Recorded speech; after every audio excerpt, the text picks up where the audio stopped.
Mayoritas orang Indonesia adalah Muslim, dan mayoritas Muslim tentu tidak menyukai Israel, apalagi Zionisnya, karena mengutuk tindakan genosida yang terjadi di Palestina. Sebagai bentuk protes, masyarakat Indonesia banyak yang memboikot produk Israel. Hal ini menunjukkan bahwa jika ditanya, mayoritas orang Indonesia pasti akan menjawab tidak menyukai Israel. Lalu, bagaimana jika pertanyaan itu diajukan kepada Israel? Apa tanggapan Israel jika ditanya tentang bangsa Indonesia? Apakah mereka menyukai kita atau sebaliknya? Seberapa besar rasa benci orang Israel terhadap Indonesia? Berikut adalah 7 jawaban jujur rakyat Israel tentang Indonesia yang diwakili oleh sejumlah tokoh dan media Israel. 1. Yair Lapid, Perdana Menteri Israel. Yair Perdana Menteri Israel ke-14 yang menjabat pada Juli hingga Desember 2022 dalam pidatonya di sidang internasional PBB pada September 2022 menyebut Indonesia. Ia dengan tegas menyatakan bahwa Israel ingin menjalin hubungan persahabatan dengan Indonesia dan mengajak Indonesia untuk mengakui kemerdekaan Israel seperti negara-negara Uni Eropa. Dari sini, kita dapat melihat bahwa Perdana Menteri Yair Lapid memiliki pandangan positif terhadap Indonesia. 2. Sagi Karni, Duta Besar Israel untuk Singapura.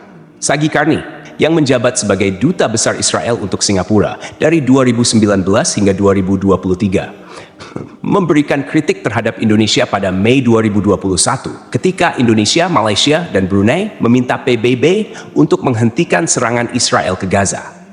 Sagi Karni mengatakan Indonesia tidak jujur dan menyampaikan informasi yang salah. Hal ini menunjukkan pandangan negatifnya terhadap Indonesia.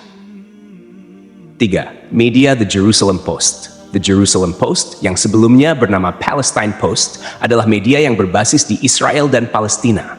Media ini pernah menyebut Indonesia sebagai negara yang terbelakang, terutama setelah Indonesia membatalkan rencana menjadi tuan rumah FIFA U20 2023 terkait dengan kehadiran tim Israel. Ini menunjukkan ketidaksetujuan media tersebut terhadap Indonesia. 4. Benjamin Netanyahu, Perdana Menteri Israel. Benjamin Netanyahu, Perdana Menteri Israel sejak Desember 2022, pernah mengungkapkan keinginannya agar Israel bisa menjalin hubungan bilateral dengan Indonesia.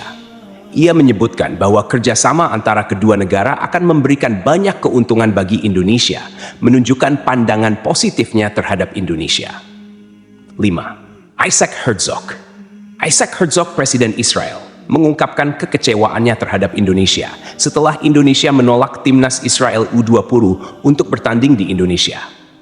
Herzog menyebut ini sebagai keputusan yang salah dan fatal, yang menunjukkan bahwa ia tidak terlalu menyukai Indonesia. 6. Dalam sebuah video yang dibagikan oleh TikToker, seorang tentara Israel terlihat memberikan penghormatan terhadap Indonesia, meskipun mengetahui hubungan kedua negara tidak baik.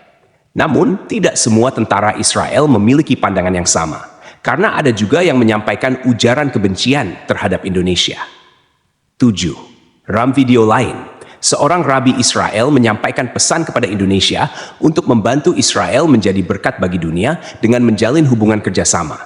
Namun, Indonesia tetap tidak akan menerima tawaran tersebut selama tanah Palestina masih dijajah.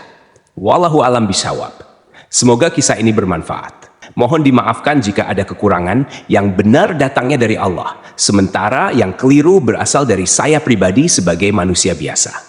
Sampai jumpa di kisah-kisah seru berikutnya. Wassalamualaikum warahmatullahi wabarakatuh.